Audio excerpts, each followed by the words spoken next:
Olá, estudante, seja muito bem-vindo. Eu sou o professor Gabriel Grechuski e eu trago aqui o início, a primeira aula de uma mega maratona de revisão exatas para o seu Enem aí do ano de 2025. Se você busca se preparar um pouquinho melhor ou mesmo revisar aquele conteúdo que possa ter ficado para trás, esse é o momento, essa é a tua playlist, beleza? Eu vou deixar aqui embaixo na descrição o link completo da playlist que você deve assistir para revisar toda a área de exatas para sua provinha de matemática, beleza? Aproveita e também clica aqui embaixo em se inscrever para você não perder mais nenhum vídeo dessa nossa maratona e também outros que podem te ajudar para essa sua prova que é tão importante. Bom, sem mais delongas, vamos começar a nossa aulinha de hoje então, que é sobre o tema funções e gráficos. Bora lá! Bom, então vamos começar aí com o tema funções. Primeiramente, a gente vai entender o que são funções antes da gente começar a tratar delas mais especificadamente. Então, inicialmente, a gente precisa entender que função vai sempre relacionar dois conjuntos, tá? E isso aqui é bastante importante. Então, aqui está sendo representado para nós dois conjuntinhos de números, né? Um conjunto chamado A e um conjunto chamado B. Esses conjuntos eles serão relacionados por meio de uma expressão matemática. Essa expressão matemática é a nossa função, é o que a gente vai chamar aqui de f de x, ok? A gente geralmente coloca assim, ó, em função de x. Então a gente cria aqui uma certa dependência entre os conjuntos. É importante a gente falar desse tópico aqui, tá bem? Então é o seguinte, primeira coisa, para ser função, ela precisa ter um direcionamento, uma unilateralidade. Como assim, professor?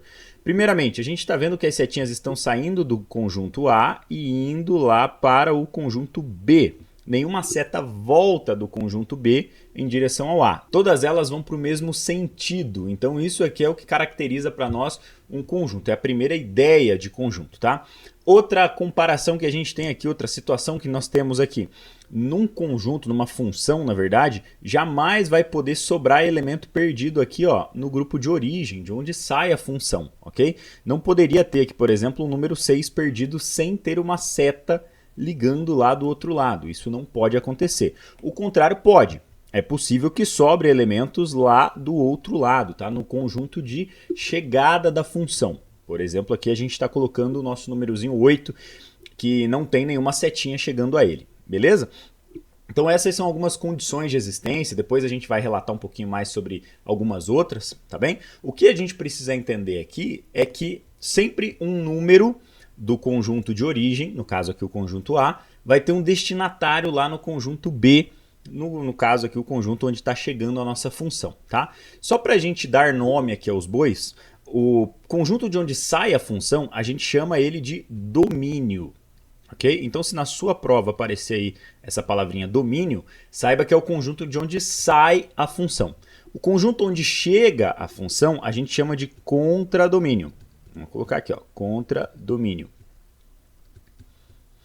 Muito bem. Só que no contradomínio, a gente precisa observar uma coisa muito importante.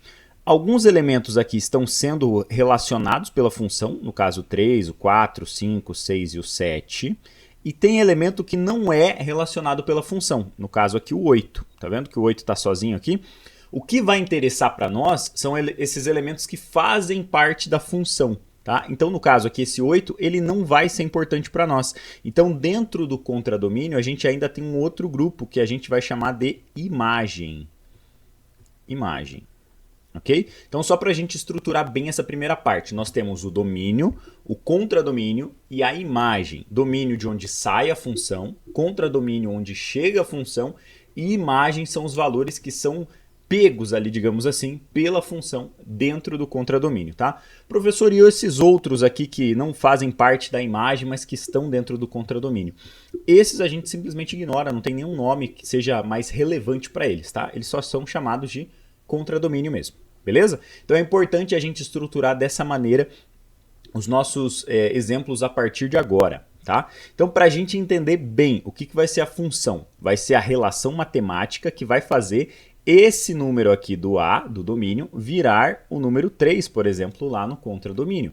No caso aqui, você está vendo que todo número do A está sendo acrescido de 2 unidades, ou seja, está somando 2 unidades, para ele virar o númerozinho correspondente lá no B. Então, ó, o 1 mais 2 vai chegar no 3. O 2 mais 2 vai chegar no 4. O 3 mais 2 chega no 5. O 4 mais 2 chega no 6. E o 5 mais 2 chega no 7. Nós não temos um correspondente aqui para o 8 no nosso domínio, então ele fica sozinho, tá? Logo, a funçãozinha que a gente poderia escrever aqui é a seguinte, ó. O x, que seria qualquer valor do nosso domínio, está recebendo mais 2 unidades. E aí isso é o que vai formar o nosso elemento lá no contradomínio, que a gente vai chamar de f de x. Então repara o seguinte, para o número aqui do domínio existir, não precisa acontecer nada, ele existe por si só.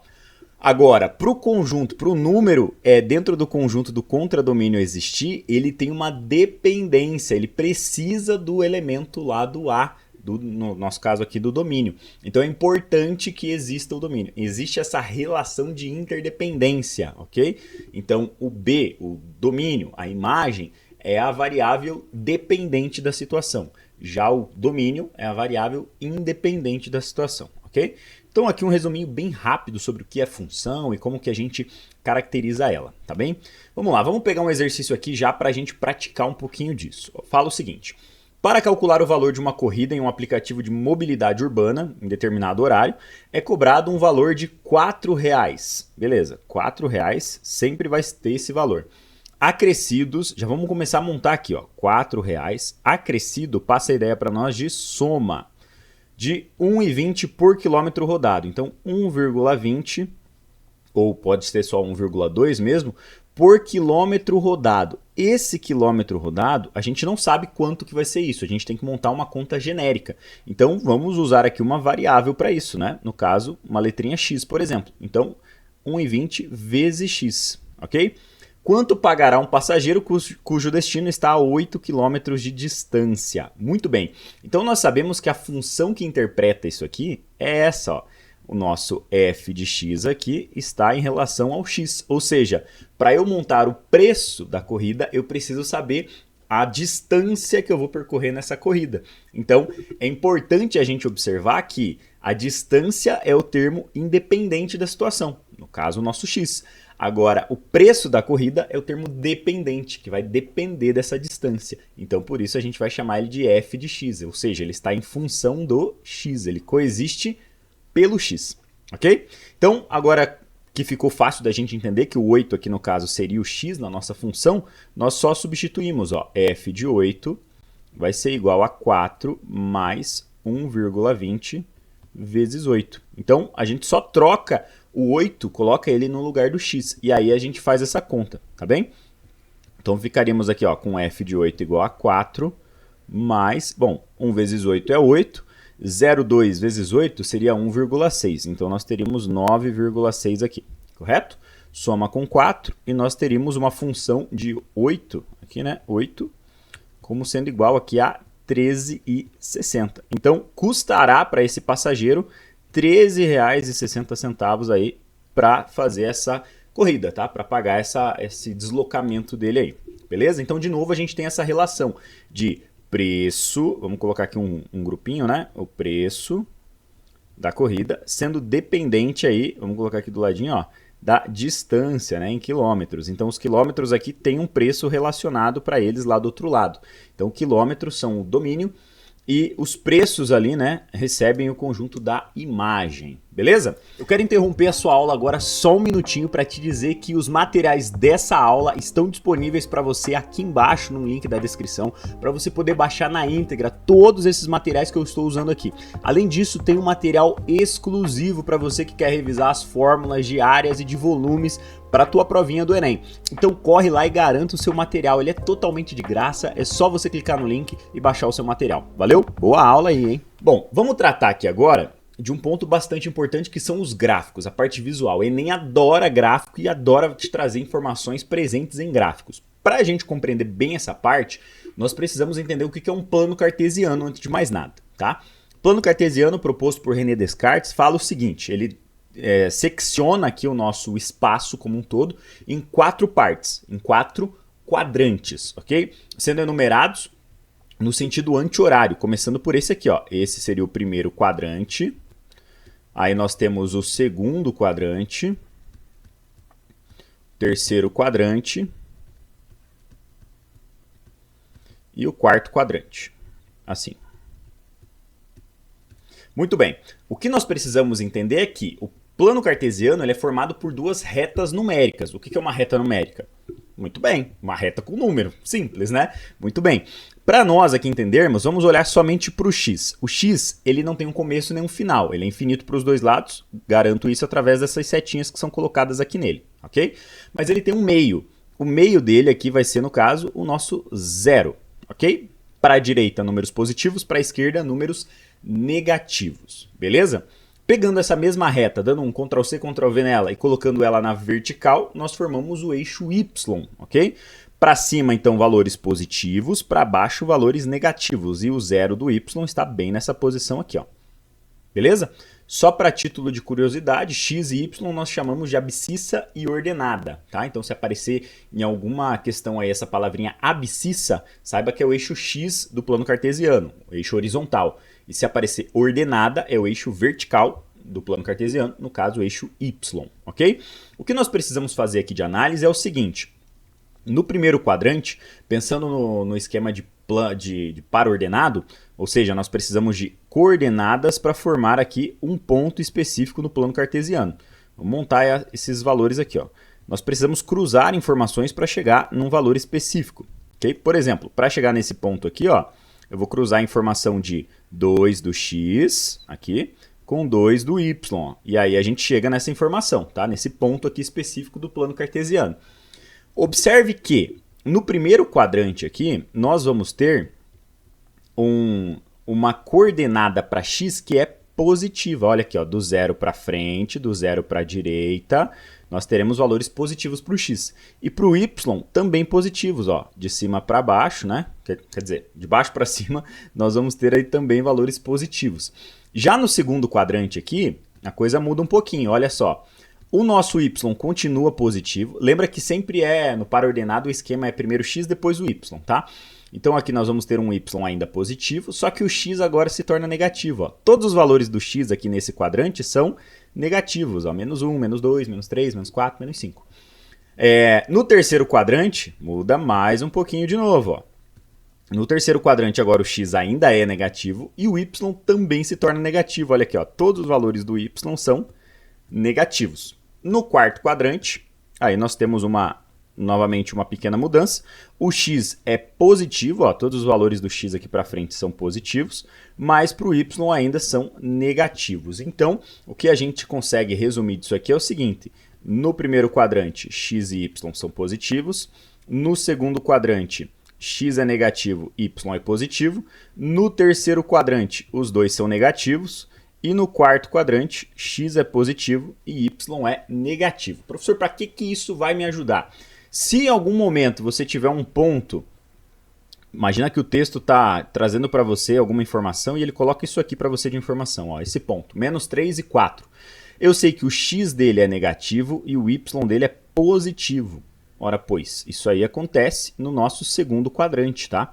A gente observou isso agora há pouco, ó, o x negativo, então os valores de x para trás aqui, e o y positivo, então obviamente é nesse quadrante que se localiza esse ponto. Então aqui, ó, menos 3 com o 4, vamos subir ele aqui, né?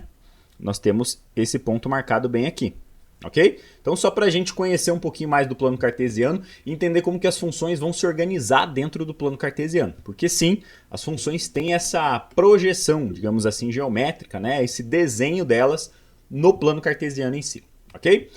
Vamos lá, vamos tratar então da primeira função que nós temos, a função linear afim. É a funçãozinha que tem um formato, um padrão. A partir de agora, todas as funções que nós estudaremos terão esses formatos, tá bem?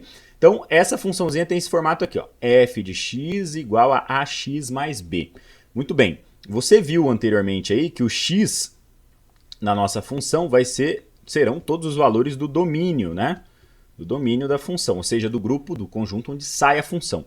E o f de x será a nossa imagem. Traduzindo isso para gráfico, o x, o domínio, vai ser o próprio eixo x. A imagem, o f de x, será o eixo y, lá no plano cartesiano, tá bem? Então, se a gente tiver, por exemplo, uma funçãozinha assim, ó, f de x igual a 2x mais 3. Dessa maneira, f de x igual a 2x mais 3. Nós sabemos então que o x aqui é o domínio, o eixo horizontal, e o f de x, eixo vertical lá do plano cartesiano, no caso o y, tá? Então nós podemos aqui colocar alguns valores, olha só. Vamos buscar quanto que vai dar o f de x para caso o x valha 2, tá? Então onde tem o x eu vou trocar por 2, assim, ó. Então era para ser 2 vezes x, eu coloco 2 vezes 2, tá? 2 vezes 2 é 4, 4 mais 3 resulta para nós em 7.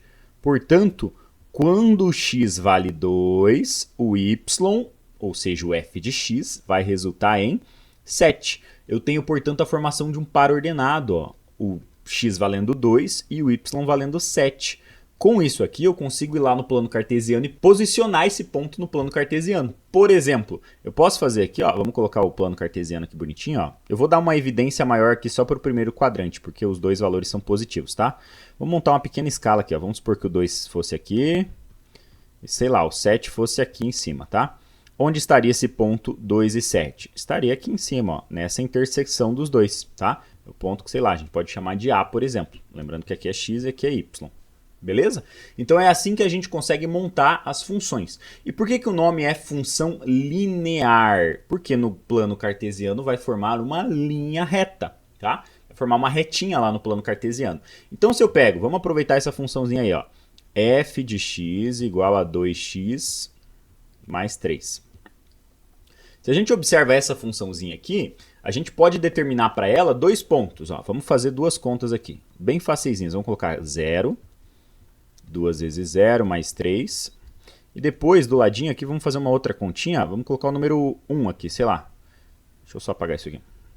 Vamos colocar aqui o número 1, para a gente se organizar melhor. Ó, então vai ficar, ao invés de 2 vezes x, vai ficar 2 vezes 1 mais 3. Nós teremos então o f de 0, como sendo igual a 2 vezes 0 é 0, mais 3 é 3. E o f de 1 vai ser 2 vezes 1 é 2, mais 3 é 5. Então olha os pontos que me surgiram aqui, 0 e 3, e 1 e 5, ok? Quando eu for montar o plano cartesiano disso aí, ou seja, o gráfico dessa função, aqui vai ficar um pouquinho torto, tá? Mas a gente consegue fazer de uma maneira um pouquinho melhor aí, se a gente usar alguma ferramenta. Olha só, o 0 do x ele é posicionado bem em cima do y, aqui ó, que é o 0 do x. Nós vamos subir isso aqui até chegar no 3 do y. Portanto, o primeiro ponto está aqui, bem em cima do eixo y, ok? O segundo ponto, ó, ele já tem um 1 do x, então ele está aqui e vai subir até o 5 do y. Ó, 3, 4, 5. Vamos supor que o 5 fosse aqui, ó. Então, nós temos aqui um segundo ponto. Logo, a nossa função ela vai seguir uma retinha assim, ó, no plano cartesiano. E eu consigo observar que todos os pontos dessa função participam dessa reta. Quer ver? Se eu pegasse o número 2 aqui, por consequência, ele teria que dar, sei lá, o número 7. 7, né? Teria o 6 aqui e o 7 no meio. Como que eu sei disso? A gente acabou de calcular, mas vamos fazer de novo. Ó. F de 2 vai ser igual a 2 vezes 2 mais 3. Isso aqui vai dar 2 vezes 2 é 4, mais 3 é 7. Portanto, ponto 2 e 7. Beleza? De novo, o pontinho aqui que a gente observa. E se você fizer essa conta com qualquer outro ponto aqui que seja do domínio, do x, ele sempre vai ter uma imagem correspondente. Porque lembra lá atrás, a gente falou que todo domínio, todo ponto do domínio tem que ter um correspondente na imagem. Tem que ter uma imagem. Não pode ter elemento sobrando lá no domínio. Nunca vai ter um elemento aqui no eixo x que não tem um correspondente lá no eixo y, tá? Então a gente vai observar isso. É claro, né, que o domínio tem que estar bem estabelecido. Se o domínio forem todos os números reais, aí sim, nenhum valor do x vai ficar sem um correspondente no y, ok? Função linear afim é isso, tá? Característica importante dela aqui. Jamais uma função linear afim passa pela origem, pelo ponto 00 aqui do gráfico, tá? Do plano cartesiano. Porque sempre nós vamos ter aí a ideia do coeficiente linear sobrando aqui. Mas isso é papo para outra hora, eu acho que isso não é tão importante para sua prova nesse momento, tá bom? Vamos tratar de um exercíciozinho agora, que eu acho que é para isso que você está aqui. Vamos lá, Enem de 2023, bem próximo aí, caiu para nós. Dirigir após ingerir bebidas alcoólicas é uma atitude extremamente perigosa, uma vez que, a partir da primeira dose, a pessoa já começa a ter perda de sensibilidade de movimentos e de reflexos. Bom, sempre tem uma história aqui, é óbvio, né? Vamos lá. Apesar da eliminação do álcool depender de cada pessoa e de como o organismo consegue metabolizar a substância, ao final da primeira hora, após a ingestão, a concentração de álcool C, concentração de álcool ele chamou de C aqui para nós, no sangue corresponde a aproximadamente 90% da quantidade então que é a quantidade de álcool ingerida, e a eliminação total dessa concentração pelo fígado acontece 12 horas depois. Tá.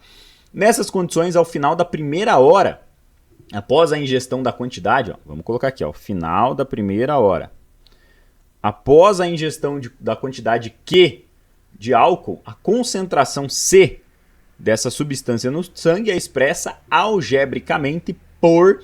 Então vamos lá, nós sabemos que a concentração do sangue inicialmente vai ser dada lá por 100%, né? Então no caso, representação 1. Lembra que nós temos lá a porcentagem como sendo formato percentual e o formato decimal disso aqui é 1, ok? Então, por exemplo, 90%, nós vamos representar isso através de 0,9, tá? Ou 0,90 se você preferir, beleza? Só para a gente se localizar aqui e se posicionar bonitinho. Tá, então na primeira hora, no instante zero, a pessoa acabou de tomar, a concentração é 1. Ele falou para nós que depois aqui, a concentração, aqui ao final da primeira hora, após a ingestão, a concentração de álcool corresponde a aproximadamente 90%. Então, nós sabemos que agora a concentração de álcool vai ser 90%, como que a gente calcula? 0,9 vezes a quantidade de ingerida, né? Quantidade de álcool ingerida pela pessoa no instante zero. Então, essa concentração agora vai ser 0,90 vezes essa quantidade, vezes Q. Então, obviamente, já está expresso para nós aqui, né? Letrinha A, bonitinha aqui. É só assinalar e sair correndo feliz pro gabarito, beleza? Então, uma questãozinha que vai relacionar aqui função, de novo, a ideia para nós. Nós vamos ter aqui a concentração, que é a variável dependente. E aqui nós vamos ter também a quantidade Q, ok? Que vai ser aí a variável independente, ou seja, a pessoa não depende da concentração para ingerir bebida alcoólica. É a concentração que vai depender da quantidade ingerida aí pela pessoa, ok? Então, tratamos aí um pouquinho sobre as funções lineares. Bora para a próxima. Função quadrática. Essa aqui é a queridinha de muitos porque vai trazer aqui a fórmula resolutiva da equação quadrática, leia-se Bhaskara também, né? E alguns acabam gostando um pouquinho mais dela. Ela tem esse formato aqui, f de x igual a ax ao quadrado mais bx mais c, ok? Nós temos aqui então alguns pontos bastante importantes. Lembrando que A, B e C são coeficientes, são valores que serão expressos para nós, tá? O que nós precisamos lembrar aqui rapidinho, tá? A função quadrática, ela vai trazer para nós, se você olhar aqui pelo Uzinho, ela vai trazer para nós a ideia de uma parábola. O que é uma parábola?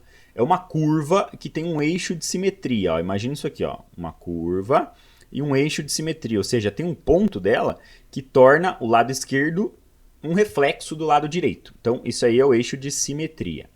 Beleza? Então, nós percebemos aqui que a função, a parábola, isso aqui é no gráfico, tá? Desenhado lá no plano cartesiano. Vamos colocar aqui um eixo x e um y para você tentar se familiarizar um pouquinho mais. Bom, perceba que quando a parábola tem essa concavidade, a gente chama essa boca aqui da parábola de concavidade, essa expressão aqui, quando ela é voltada para baixo, ou seja, é direcionada para baixo, nós sabemos aqui, portanto, que o A é um valor menor que zero, ou seja, é um valor negativo, tá? Então a gente vai ter lá, por exemplo, menos 2x ao quadrado, mais 3x, tarará. Então nós sabemos, olhando só isso aqui, que a concavidade vai ser voltada para baixo, vai ser isso aqui, desse formato. Quando nós temos isso, perceba que tem um ponto aqui, que a nossa função para de subir e começa a descer. Esse ponto a gente chama de ponto de inflexão ou também de vértice da parábola, beleza? Vértice da parábola é o nome que a gente dá para esse ponto aí.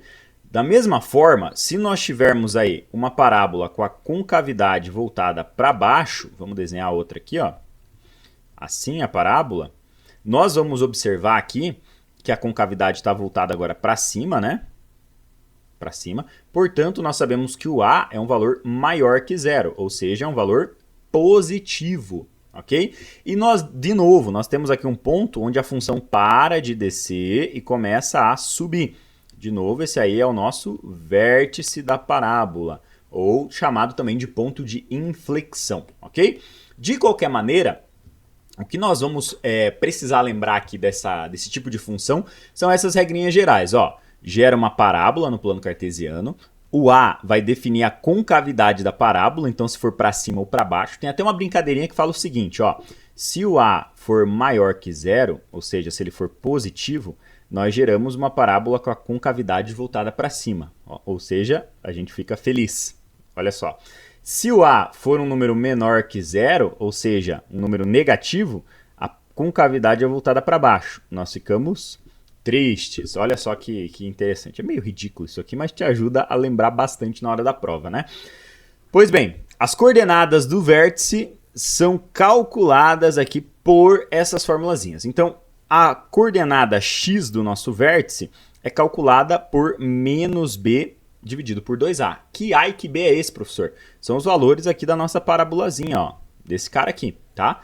E o nosso y desse cara é calculado por menos delta sobre 4a. Lembra que o delta aqui é o mesmo lá da formulazinha de Bhaskara, né? Que é b ao quadrado menos 4 vezes a vezes c. Ok? Importante você lembrar, então, desse tipo de fórmula, tá? É importante a gente colocar. E, de novo, a, b e c são esses coeficientes aqui que são colocados para a nossa função. Por exemplo, se a gente tivesse uma funçãozinha assim, ó, f de x igual a 2x ao quadrado menos 4x mais 3. Ó, o A vale 2, o B vale menos 4 e o C vale 3, ok? São coeficientes, são valores que serão dados para nós aí ao longo do nosso estudo, beleza? Bom, vamos destacar aqui agora um pouquinho das funções exponenciais, tá? Bom, função exponencial ela vai ser descrita por esse formato aqui, ó, quando o nosso x está no expoente, por isso o nome exponencial, tá? Essa funçãozinha aqui é aquela que no gráfico vai formar uma curva exponencial. Como assim, professor? É uma curvinha que ela é caracterizada dessa maneira aqui, ó, assim. No começo o crescimento dela é bem brando, bem sucinto, mas com o passar do tempo começa a se aumentar de forma gigantesca esses valores. Então isso aqui é o formato aí da nossa função exponencial, ok? E ela é caracterizada pelo x lá no expoente, beleza? O que nós vamos precisar lembrar aqui nas funções exponenciais? Principalmente são as propriedades das potências. Bom, nós vamos tratar de potências aqui, expoente relembra potência, então obviamente nós vamos precisar lembrar das propriedades. E aqui eu coloquei para nós bem bonitinho essas propriedades, ó. Então, primeira delas aqui, numa multiplicação entre potências de mesma base, repete a base e soma-se os expoentes, né? Então tá aqui, ó, a elevado a n vezes a elevado a m vai ficar a elevado a n mais m. Como assim, professor? Vamos supor que a gente tem aqui, sei lá, 5 elevado a 2 vezes 5 elevado a 3.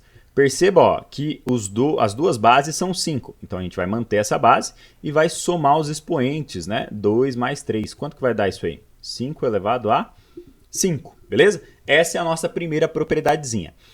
Segunda propriedade agora, numa divisão de potência de mesma base, conserva-se a base e subtrai-se os expoentes. Então agora se a gente tiver isso aqui, ó, deixa eu fazer com um número mesmo, vamos colocar aqui 8 elevado a 7 dividido por 8 elevado a 6. O que nós vamos fazer? Ó, mantém a base e subtrai os expoentes. 7 menos 6, que vai dar para nós aqui 8 elevado a 1, que é o próprio 8, tá? Sempre vai ser aqui a de cima menos a de baixo. Se tiver escrito assim, ó, a da esquerda menos a da direita, tá? Sempre vai seguir esse padrão. Então, é fácil lembrar. Na multiplicação, soma os expoentes. Na divisão, subtrai os expoentes, beleza? E é imprescindível aqui que as bases sejam iguais, tá? Se você não lembra o que é base, ó, base é esse valor que fica embaixo aqui, ó. Vai ser a base e esse cara aqui de cima é o nosso expoente, tá? Então, por exemplo, lá 2 elevado a 3, o 2 é a base e o 3 é o nosso expoente, ok? Expoente. Só para a gente entender isso aí. Bom, terceira propriedadezinha para nós aqui. Fala o seguinte, ó, na potenciação de potências, conserva-se a base e multiplicam-se os expoentes. Então aqui, ó, se a gente tivesse 2 elevado a 2 que está elevado a 3. Assim, repete a base, 2, e multiplica os expoentes, 2 vezes 3. Quanto que dá isso? Muito bem, 2 elevado a 6, ok?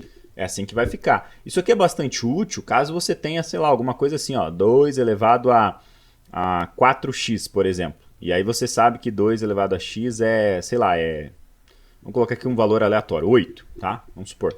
Então, quanto que vale essa conta aqui? A gente pode separar, então, 2 elevado a 4 vezes x, né? A gente pode separar em 2 elevado a x elevado a 4. Eu sei, então, que 2 elevado a x é 8, então nós ficaríamos com 8 elevado a 4, tá? Só um exemplo de exercício que poderia ter para você relacionando esse tipo de propriedade. E a última propriedade fala que nós podemos separar aí cada valor, cada base com a sua respectiva potência. Então, se nós temos assim, ó, 2 elevado a x, muita gente tem dificuldade de entender isso aqui, ó, elevado a 2. O que nós vamos ter aqui? Nós podemos separar o 2 com a sua potência, com o seu expoente, e o x também com o seu expoente. No final das contas, nós teremos 4x ao quadrado, tá? Por quê? Porque 2 ao quadrado é 4, e x ao quadrado permanece x ao quadrado, não tem muito o que fazer aqui não. Então, 4x ao quadrado, tá? Entendidas essas propriedades, a gente vai trabalhar um pouquinho agora sobre as mudanças de base. É imprescindível que você saiba fazer isso. Se você não sabe, pega a dica aí, pega a visão. Ó, para a gente converter e igualar, resolver uma equação primeiro, né? Primeiro a gente vai falar de equação para depois a gente voltar para as funções exponenciais, tá? Para a gente resolver uma equação exponencial, o que a gente faz? Nós vamos primeiramente realizar as mudanças de bases. Como que eu faço isso? Eu vou ter que escrever aqui no caso 81 escrito como 3 elevado a alguma coisa, tá? E isso é escrever em outra base. Então, por exemplo, o 8. O 8 eu sei que é 2 vezes 2 vezes 2. Portanto, eu sei que 8 é igual a 2 elevado a 3. Ok? Escrevi o 8 na base 2. É isso que a gente vai fazer. Tá, professor, mas como que eu faço para montar esse esquema se eu não sei fazer isso? Bom, simples, tem um método. Lembra lá quando você calculava MMC para as frações? Você passava por um processo ali de fatoração em termos primos, né? Pois bem, você vai usar esse mesmo método, tá? A fatoração. Então a gente vai pegar aqui o 81 e vai, ó, fatorar esse cara. Lembrando que a gente fatora pelos números primos, né? 2, 3, eu coloquei 4 aqui, perdão. 5, 7 e por aí vai.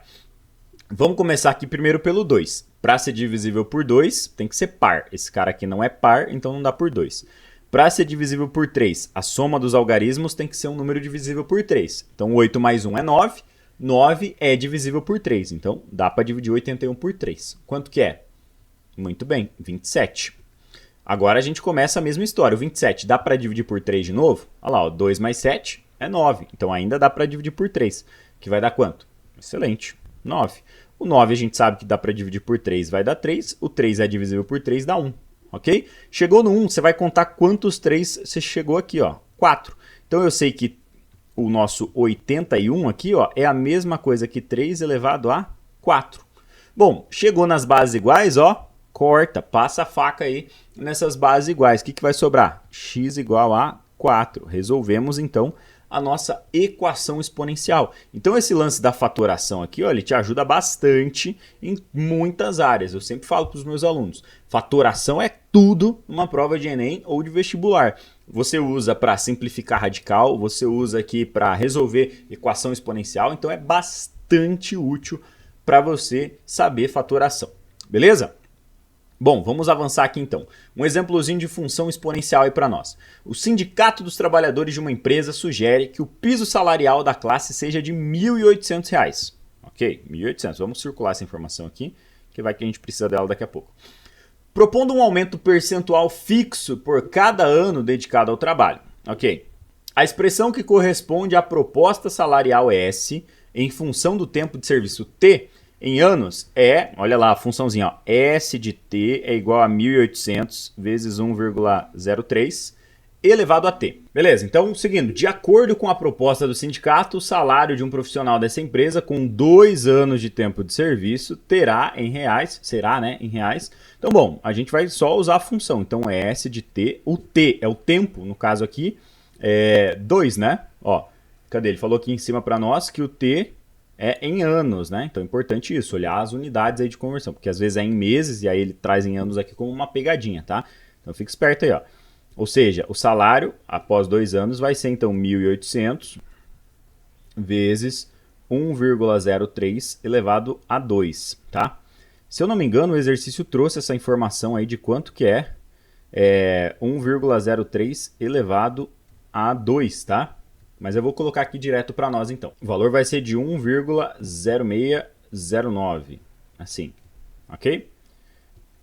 Beleza, e aí só o que a gente precisa fazer é multiplicar esse valor aí por 1.800, né? E aí nós vamos ter 1.909,62, que é aqui a nossa letrinha E, ok? De Espírito Santo. Olha só que legal, né? Então, pois bem, aqui a gente vê uma aplicação prática das funções exponenciais, juntamente com o lance de equação exponencial, e a gente deu uma revisadinha ali em alguns tópicos que pode ser que apareça na tua prova, tá bom? Então fique esperto nesse tema de funções, porque ele é bastante importante para você aí no Enem. Bom, agora a gente vai falar um pouquinho sobre crescimento e decaimento, ou seja, aumento ou diminuição das funções no plano cartesiano, tá? É importante isso porque o Enem sempre traz ali algum tipo de gráfico, algum tipo de, enfim, de imagem para você avaliar e pergunta ali algumas coisas, se caiu em relação a tal mês, enfim, né? Sempre coloca coisas relacionando desse tipo. O que nós precisamos saber aqui? Quando a gente tem uma função nesse formato aqui, vamos colocar assim, nós vamos ter aqui uma função que é crescente, ok? Crescente. E eu não sei você, mas quando eu estudava eu também tinha uma dúvida lascada. Pô, professor, não pode ser decrescente, ó, se eu colocar a setinha do outro lado aqui, ó, aí vai estar caindo, não vai? Não, o que a gente vai ter que avaliar é o crescimento em relação ao x, tá? Olha o que está acontecendo aqui, ó. O x está aumentando, olha aqui, ó, o x está aumentando e os valores correspondentes lá do y também estão aumentando. Olha só, se eu uso, por exemplo, o número 1, está dando aqui, sei lá, 1,5. 2 no x está dando 2. 3 no x está dando 3 no y. Tá vendo conforme eu vou aumentando o x, o y também vai aumentando? Então isso é característica de função crescente. O que seria uma função decrescente agora? Vou até colocar ela do outro lado aqui para tu ver isso. Ó. Vou colocar ela aqui. Ó. Eu sei que essa função aqui é decrescente. Por que ela é decrescente? Olha aqui, ó, eu estou aumentando os valores do x. De menos 6 foi para menos 5. Aumentou um pouquinho, né? Lembra que quanto mais para a direita na reta numérica, maior será o valor, tá? Do menos 5 foi para o menos 4, menos 3, menos 2, menos 1, aí foi para o 0. Aí 1, 2, 3, 4, 5, 6. Ou seja, o x está aumentando. Mas olha o comportamento do y, ó, os correspondentes. Ó. O menos 6 foi, sei lá, 2,5. O 5 foi 2. O 4 foi 1,5. O 3 aqui ó, já foi 0. Tá vendo que está descendo os valores do y? Então foi 2,5, 2, 1,5, 0. Depois aqui ó, o 2, menos 2, né? Foi menos 1. Depois o menos 1 foi lá 1,5. Entende que está diminuindo os valores do y enquanto os valores do x estão aumentando? Então essa é a diferença, tá? Função crescente, vamos colocar aqui ó, crescente, o x aumenta e o y também aumenta, tá? Agora a função decrescente, o x aumenta, mas o y diminui, tá? Então é essa característica aqui que a gente precisa observar sempre, tá? No caso de funções lineares, por exemplo, lá a função linear afim, nós vamos ter uma observação sempre pelo a, que é o coeficiente angular, né? Se ele for maior que zero, a função é crescente. Se ele for menor que zero, função decrescente. Ou seja, se o a for um valor positivo, a função é crescente. Se o a for um valor negativo, função decrescente. Então, exemplos, ó, f de x igual a... Vamos pegar aquela que a gente tinha visto antes, ó, 2x mais 3.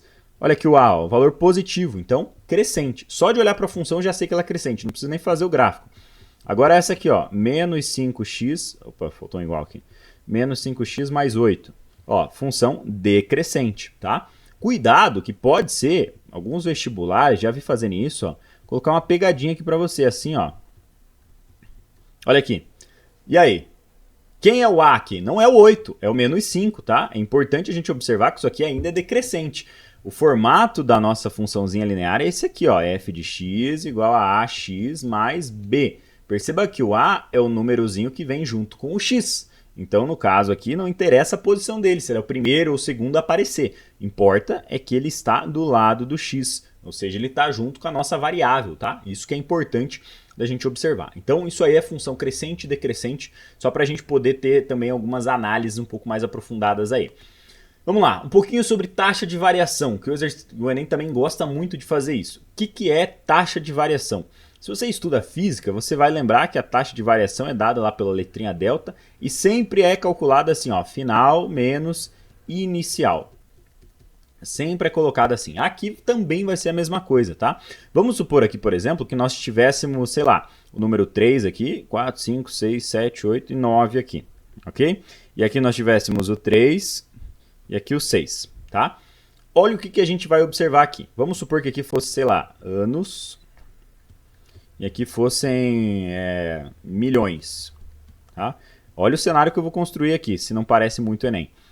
Vamos colocar assim, um possível enunciado de uma questão. Uma empresa fatura, enfim, colocou o seu faturamento num plano cartesiano e observou a seguinte função. Então tá aqui bonitinho para nós. Qual foi o faturamento em milhões de reais dessa empresa dos anos 3 até o ano 9 de análise da situação toda? Então, qual foi esse faturamento? Bom, a gente vai ter que pegar então o final e fazer menos inicial. De 3 até 6, o faturamento aqui foi de 3 milhões, né? A diferença. Vamos supor que o exercício quiser saber a diferença em faturamento entre o ano 3 e o ano 9, né? Vamos supor que fosse isso, tá? Talvez eu coloquei mal aqui o enunciado, mas tudo bem. Então, nós faríamos então o final menos inicial, o resultado aqui 3 para nós, tá? Então, isso é variação, as taxas de variação que o Enem adora cobrar toda vez aí em algumas questõezinhas, em provas dele, sempre aparece essas questões, tá? O que você precisa lembrar é disso aqui, ó, sempre é o final, período que ele está pedindo, mais distante, menos o período inicial, que é o período que ele está pedindo ali como referência, como início, tá? Isso para nós vai ser então taxa de variação, que é extremamente importante você saber quando o assunto são funções no Enem. Então a gente vai pegar um exercíciozinho aqui para a gente treinar justamente essa questão da taxa de variação. Então assim, ó, questãozinha do ano passado fala o seguinte, ó, o gráfico apresenta o valor total de exportações e o valor total de importações ao longo de um período, em bilhão de dólares.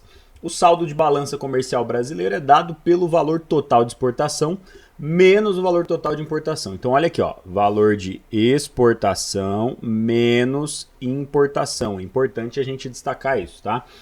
Considere que os saldos de balança comercial brasileira nos 3 meses destacados no gráfico sejam representados por saldo 1, né, S1, S2 e S3. A ordenação dos saldos 1, 2 e 3 do maior para o menor então obviamente vai ter ali as alternativas, eu não coloquei elas aqui porque não ia caber tudo para vocês aqui na tela, mas vamos lá, basicamente ó, a gente vai analisar a exportação menos a importação, e aí a gente vai ter que olhar a maior diferença para o menor, né, para a menor diferença. Então olha aqui, ó, a gente vai pegar a exportação é essa linha mais escura aqui de cima e importação é a linha mais clara de baixo. Então, olha a diferença aqui no primeiro período, que é junho, ó, é gigantesca esse tamanho aqui, é muito grande. Então, se a gente for transformar isso em números, né, dá aproximadamente ali 14,5 e 10, né? Então, seria aqui, ó, 14,5 menos 10, a gente vai ter um valor de 4,5 para o primeiro período, né? Agora aqui, ó, no segundo período, em janeiro de 2010, nós vemos aqui uma diferença até negativa, né? As exportações passam para a parte de baixo, enquanto que as importações passam para a parte de cima. E aí a gente vê aqui um valor de mais ou menos 11, e aqui, não sei, talvez 11,5, 11, enfim, né? A diferença ali, tanto faz. Então a gente vai ter o seguinte, ó, 11 menos 11,5. Vamos assumir que seja esse valor. Até porque você nem precisa calcular aqui, né? É visível. Você só de olhar aqui você consegue definir quais são os tamanhos, né, as diferenças. E aqui no último saldo aqui, ó, a gente vai ter o 17,1 e o 14,8, né? Então fazendo essa diferença aí, ó, 17,1 menos 14,8, nós vamos ter aqui 0,2 para 15, né? 2,3. Então olha aqui, ó, quem que é o maior? É esse cara aqui. Então a ordem correta seria lá S1 maior que o S3, né? Aqui embaixo, então S3, que é maior que o S2, tá? Então essa aqui seria a alternativa correta de você assinalar. Eu não lembro agora qual era a alternativa correta, também diferencia ali de caderno para caderno, né? Mas essa alternativa que você teria que assinalar. Perceba que taxa de variação é um negócio super tranquilo, mas também é super atual. O Enem ainda está cobrando esse tipo de coisa de você. Beleza? Bom, meu querido, minha querida, essa foi a nossa aula de hoje. Espero que você tenha compreendido esse tema que é muito importante para sua provinha do Enem. Não se esquece que o link dessa playlist com todas as aulas também tá aqui na nossa descrição, beleza? E volto a reiterar o convite para você se inscrever no canal, compartilhar esse vídeo com seus colegas aí, para vocês terem uma boa prova. Fechou? Até a nossa próxima aula e um grande abraço.